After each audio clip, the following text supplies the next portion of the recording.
Shalom, semangat pagi. Hari ini saya ingin berbagi pengalaman yang saya lalui beberapa tahun yang lalu ketika melayani bersama dengan rekan-rekan misionaris. Jadi tim kami pergi ke suatu pulau kecil di Sulawesi Utara. Untuk tiba di pulau ini, kami menggunakan kapal feri dilanjutkan dengan kapal kecil untuk tiba di sana. Dan kami pun membagikan undangan dengan masuk ke gereja-gereja, mengundang siapa saja yang ingin mendengarkan firman Tuhan, silahkan datang dan hadir. Didirikanlah tenda untuk KKR ini. Atasnya ada yang menggunakan terpal dan juga seng, beberapa lembar seng.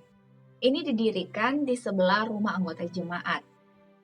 Lalu suatu malam ketika KKR sudah berlangsung, saat itu saya tidak berpartisipasi dalam pelayanan, tapi saya duduk manis mendengarkan KKR.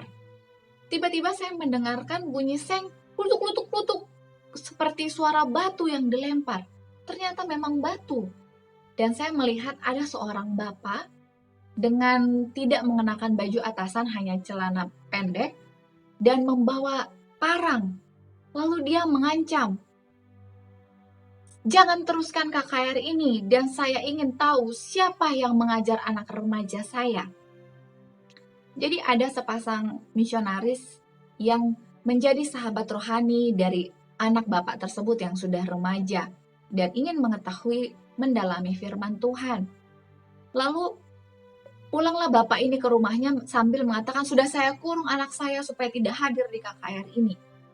Nah, sepasang misionaris ini khawatir takutnya terjadi sesuatu kepada sahabat rohani mereka yang sementara melakukan pembelajaran Alkitab. Dan mereka mengatakan kepada kami bahwa mereka ingin datang ke rumah bapak tersebut untuk menenangkan, ceritanya begitu. Ketika mereka sudah mulai keluar dari tenda KKR, saya pun dari belakang menemani mereka, karena mereka lebih muda dari saya ya.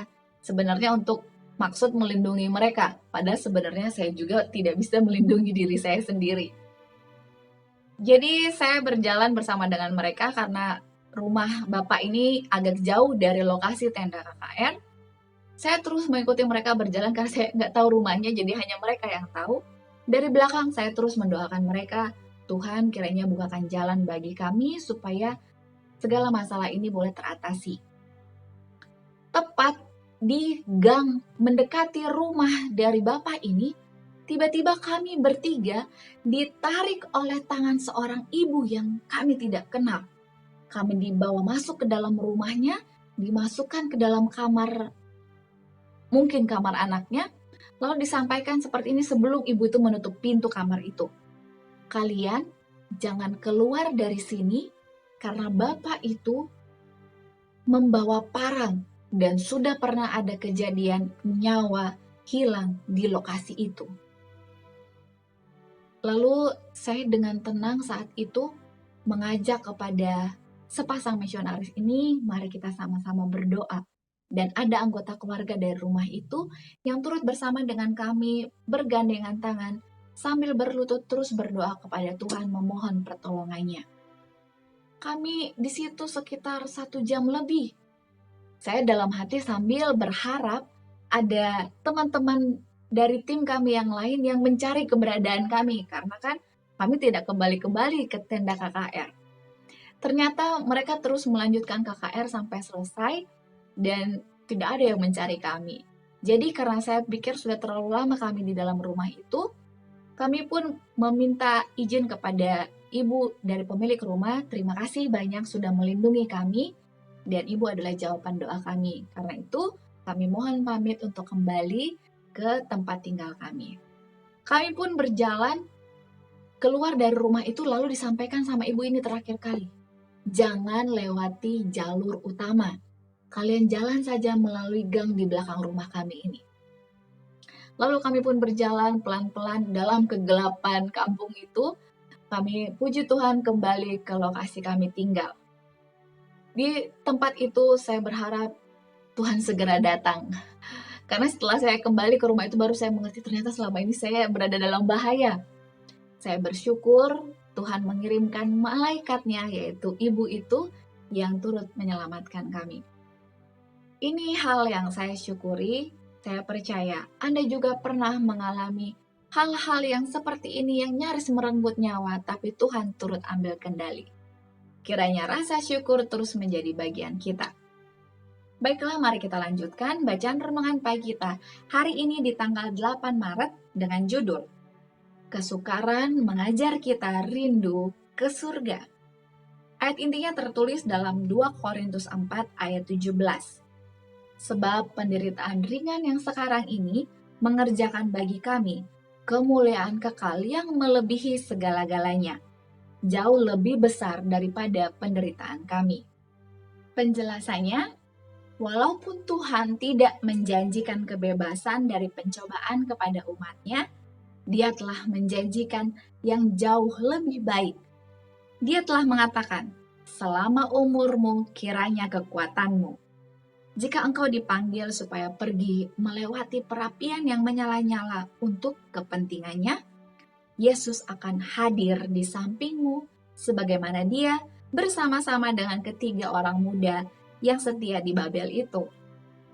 Mereka yang mengasihi penebus mereka akan bersuka cita pada setiap kesempatan bersama Dia menanggung penghinaan dan celaan.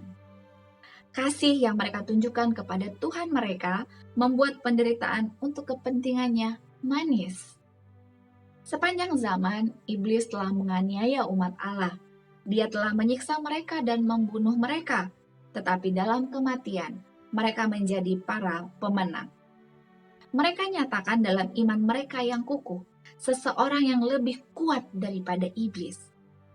Iblis dapat menyiksa dan membunuh tubuh, tetapi dia tidak dapat menjamah kehidupan yang disembunyikan dengan Kristus di dalam Allah.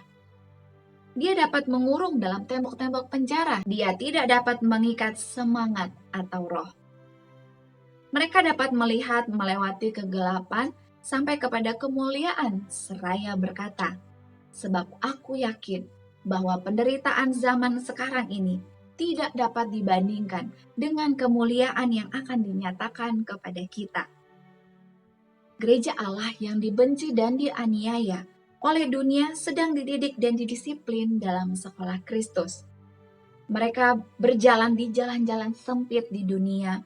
Mereka disucikan dalam api penderitaan. Mereka mengikut Kristus melalui pertentangan-pertentangan yang menyakitkan. Mereka menjalani penyangkalan diri dan mengalami kekecewaan yang pahit. Tetapi, pengalaman mereka yang menyakitkan itu mengajarkan kepada mereka kesalahan dan kesusahan dari dosa, dan mereka melihatnya dengan kebencian. Mengambil bagian dalam penderitaan Kristus berarti dipersiapkan akan mengambil bagian dalam kemuliaannya. Dalam penglihatan yang suci, Nabi itu melihat kemenangan umat Allah. Dia berkata, dan aku melihat sesuatu bagaikan laut kaca bercampur api, dan di tepi lautan kaca itu berdiri orang-orang yang telah mengalahkan binatang itu dan patungnya dan bilangan namanya. Pada mereka ada kecapi Allah, dan mereka menyanyikan nyanyian Musa hamba Allah dan nyanyian anak domba. Jika Anda pernah mengalami penganiayaan saat membagikan firman Tuhan, bersyukurlah karena Anda telah merasakan kuasa Tuhan. Aplikasinya hari ini, mari kita tetap semangat dalam iman kita kepada Tuhan, tentunya dengan terus menggali lebih dalam kebenaran Allah. Slogan kita, awali hari ini dengan renungan pagi. Tak bosan-bosan, saya terus mengajak kita, mari kita terus menggunakan waktu kita dalam hal doa. Jika ada hal yang ingin Anda sampaikan, untuk bersama-sama kita doakan, Anda dapat menuliskannya di kolom komentar di bawah ini, dan saya akan turut menjadi sahabat doa Anda. Terima kasih banyak, kita akan lanjutkan bacaan renungan pagi kita esok hari. Sampai jumpa, Tuhan memberkati.